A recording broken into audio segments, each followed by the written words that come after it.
So what's the big problem with wealth creation? How do people like us, who didn't inherit a boatload of money, who are investing and building wealth from our own blood, sweat and tears, how do we invest in a way that gives us remarkable results and become financially free before retirement age? I don't know about you, but I am sick of hearing from wealth gurus and experts who don't walk their own talk and prescribe strategies that are a one-size-fits-all approach.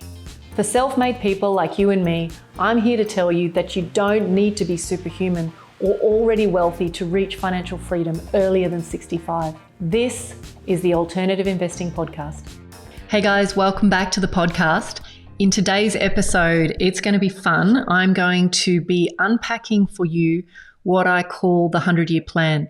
The real question is, how do you earn $1 today and still have it working for you and in existence within your family, within your tribe in 100 years? So the kind of discussions that we have in the world right now are really about, how do I create just enough wealth to get me through to D-Day? If I do all the right things, if I invest in the right things and earn enough money, maybe one day I'll be able to take my foot off the gas and stop worrying about money and start enjoying life. And in my opinion, this paradigm is sold to the masses by governments, banks, wealth creation world in general. And they keep people thinking within conventional frameworks. They keep the money wheels spinning so that all of the layers of middlemen of people can benefit from that. They talk a lot about that in a book called The Origins of Money. And really the community and the change that I'm trying to create with this podcast is partly about challenging ourselves to ask better quality questions with access to a different set of investments by kind of really challenging the timeline to creating financial freedom. There's very little question in my mind that it's absolutely available to everyone to shorten their timeline to financial freedom decades before the average Joe. And when I say that, what I mean is we will all have enough if we put our head into this game. So if that's true, then the questions that we need to start asking ourselves are not about whether we will have enough, but how can we actually use that wealth to influence and change the world? Now that definitely might seem like a lofty idea, but to, think about whose lives you'd like to influence and make easier. Are there causes that you care about? Are there people in your tribe who maybe don't have the same skills and attributes that you do that maybe need a bit more help? So the overview that I want to kind of start with is it doesn't actually matter whether you have children or not, or whether you say you care about intergenerational wealth or not. I think the context of having wealth that endures is still absolutely critical. And I want to pre-frame everything that I'm about to say by stressing that money is only a single component of financial legacy. But if you're not careful to structure your wealth in a way that it does actually perform over the long term, you are definitely at risk of eroding your capital base if the income stream doesn't endure. Where I want to actually get started today is kind of maybe identifying what I think the challenges actually are. So first off, we're getting really bad at this idea of delayed gratification. We live in a world of wanting everything like now. Credit is readily available. Before you even turn 18, you can actually start to tap into some of those schemes. And the world is full of, I'm going to say entitled, lovingly, but they just don't understand how to build or look after wealth. So regardless of how great your business is, no matter how much of a cash cow it is, it's highly unlikely that most of us have kids that will step in to run them. And stewardship is a forgotten art. It's not talked about in many people's homes. And, when I talk about stewardship, I'm talking about your ability to look after and care for money. And the ultimate cost of that is that kids end up with no real motivation to create their own path. The next issue is that the pathway to building wealth that most of us think we know about is simply to buy as many properties as we can and slowly ratchet up our net worth. Use lending, buy a property, hope that it goes up over time. The challenge, of course, is that as soon as those assets get passed down, the recipients often feel that the only way to improve their own financial situation is to actually sell those assets down. And it's hard to work out how to build wealth that will endure rather than peter out. And, you certainly aren't trying to build this wealth only to have it liquidated and sold off down the line. And look, even if you created a massive asset base, let's say you could, get to $100 million tomorrow, but the incoming team or the recipients don't know what to do with it, it can actually be lost in a few short years. And so that lack of wisdom to, continue growing that wealth is really tough. And there is a reluctant acceptance that life is more complex more than ever. And, maybe we wonder whether recipients of our wealth will even have the inclination, the thinking and the wisdom to keep those investments going. And I think what a lot of wealthier people are starting to worry about is that, we've spent so much of our lives building that wealth and wanting to have an impact that in fact it will only disintegrate when we're not around anymore. Now, let me tell you what I think the alternative to all of that is. If we get this right, if we can kind of create a new paradigm for ourselves, what we can actually do is put guardrails in place so that recipients of wealth actually understand that regardless of their personal spending views, they have rules which prevent them from getting out of balance. That regardless of the size of the inheritance that's left behind, recipients should at least understand how to springboard their ambitions rather than using it as a crutch. Regardless of how much common sense, intellect, or natural interest your recipients have in wealth creation and money, they'll at least have a semblance of guidance from multiple sources. And, I guess ultimately what we're all looking for is we want to know that the wealth that we've built and the investment into education will result in some kind of robust wealth that will endure into the future. Let's kind of make this super practical. The first thing I wanted to share with you was a study done by Natixis, Natixis, Natixis maybe, US investor survey. And what they actually did was they went out and they interviewed a very large number of under 35-year-olds. And what was really interesting is that almost 70%, so 68% of young people actually expect to get an inheritance. The flip side to that is they interviewed people over the age of 65, and allegedly only 40% of parents actually plan to leave an inheritance. So obviously there's a discrepancy there. A lot of millennials are saying they plan to quit working before the age of 59, which is on average a full 6 years earlier than baby boomers who expect to retire at 65. And so part of the strategy that a lot of people reported was, I hope to get an inheritance. I think the real sort of insight here is that even if you do all the right things, no amount of family talk is going to guarantee that recipients won't lose it anyway. There's a fellow by the name of Tony Manville who was a very wealthy heir to an asbestos business empire who ended up going through 13 marriages and lost millions and millions of dollars. And so, people thought there was no way that could happen.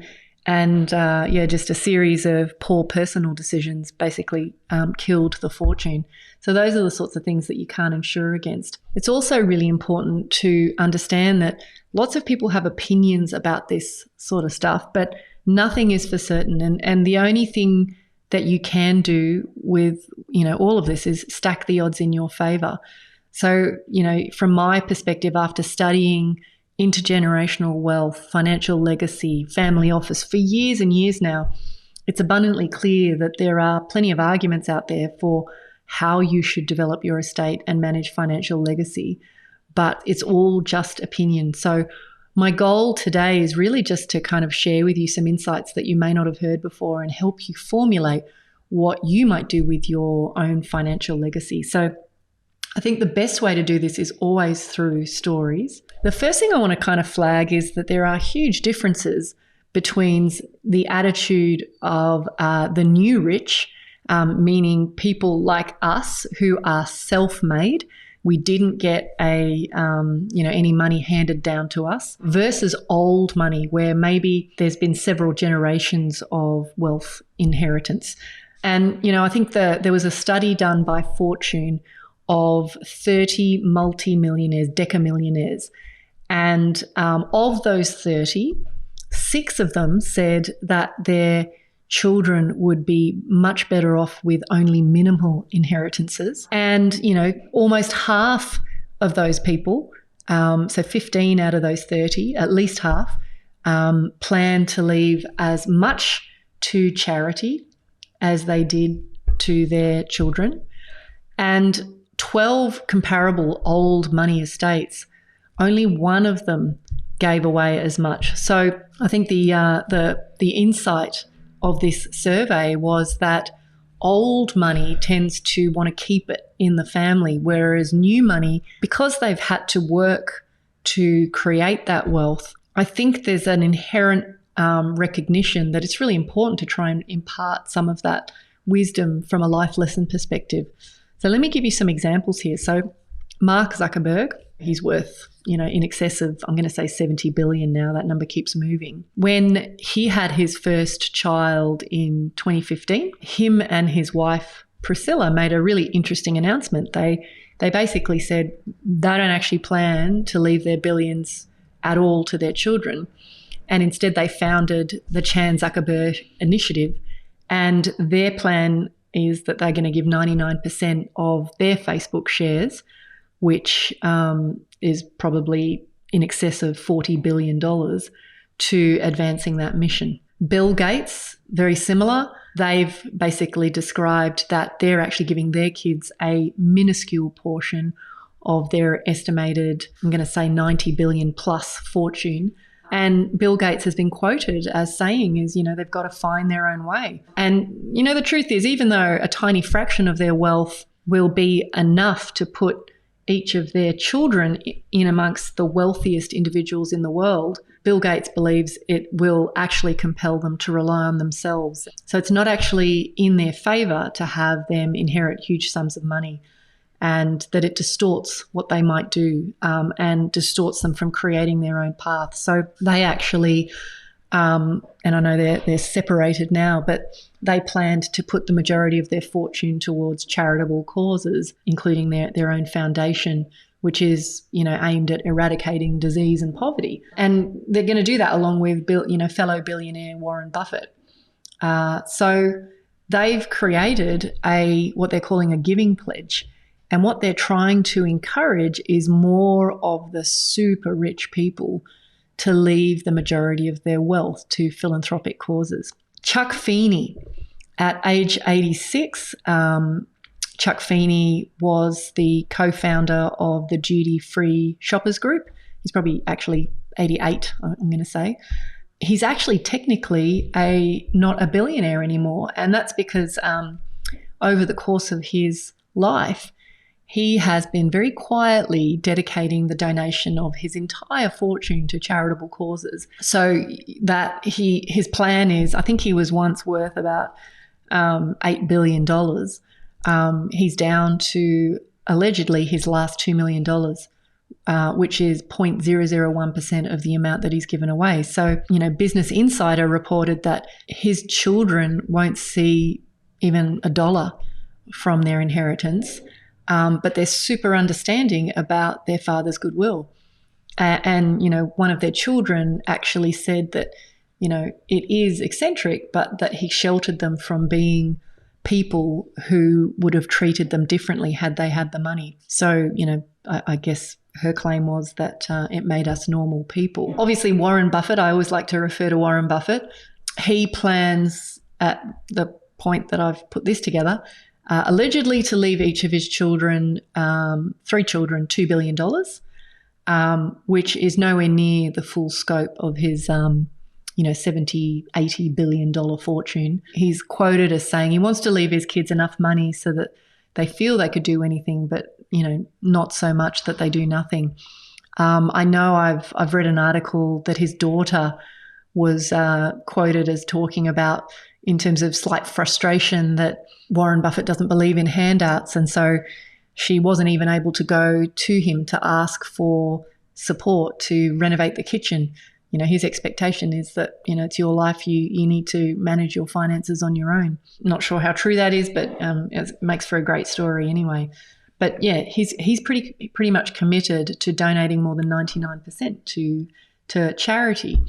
Andrew Lloyd Webber, best known for his hit musicals as Phantom of the Opera and Cats, is reportedly worth over $1 billion, and he's actually said his 5 children won't be getting rich off his success. So the list goes on and on and on. So the question is, why shouldn't parents leave it to their children? And what usually troubles successful business owners and executives is that the large inheritance will encourage their kids to do nothing useful with their lives. This idea of no pain, no gain is a really interesting one to marinate on. You may feel differently. I think what a lot of parents feel is that they suffered and had to work really hard to create their wealth, so they don't want their children to, grow up experiencing that same pain. So where I want to kind of get you to reflect on is, this episode is not so much about the tactics of what to do to create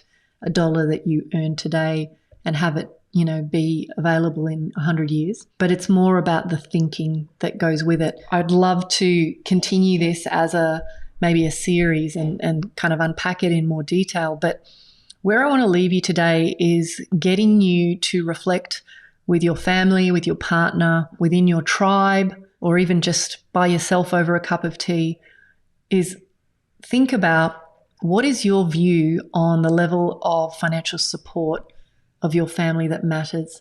Is it full support? Is it no support? And looking forward, what is one thing you're not sure about helping with? One of the things I'm huge on inside of the Freedom Warrior Mastermind is getting people to develop what I call a family investment charter. And part of that charter is really about setting out, first of all, what is your intention? What is your hope? What is your vision for your recipients, for your descendants, in terms of what you'd love to see someone in 100 years doing with that money, thinking about that money, managing that money? And then you can start to flesh out all the other elements of a family investment charter. Now, we don't necessarily have time to go through those today, but as I said, I think this idea of a 100-year plan is fascinating, and certainly one that for those people who are, they're out of the gates with their investment portfolio, they recognize that they're playing that next level of the game where they know they have enough. And so it's the thoughts turn to structuring annuities, preservation, making sure that your capital isn't eroded from things like taxes, inheritance, things like that. These are the sorts of considerations that are super, super important. So anyway, guys, this is really just a taster of some topics that I'd like to kind of go deeper on, but it is a starting point to reflect on this idea of, what do you see happening with your wealth when you're not around anymore? Anyway, hope you found that useful. Till next time, take care, guys. You've been listening to the Alternative Investing Podcast. If you're feeling frustrated that despite doing everything right in the property investing playbook and you're no closer to financial freedom, then head on over to incosiwealth.com to learn more about how you can use alternative investments to catapult your investing income and blend strategies to shave decades off your timeline to financial freedom. See you on the next episode.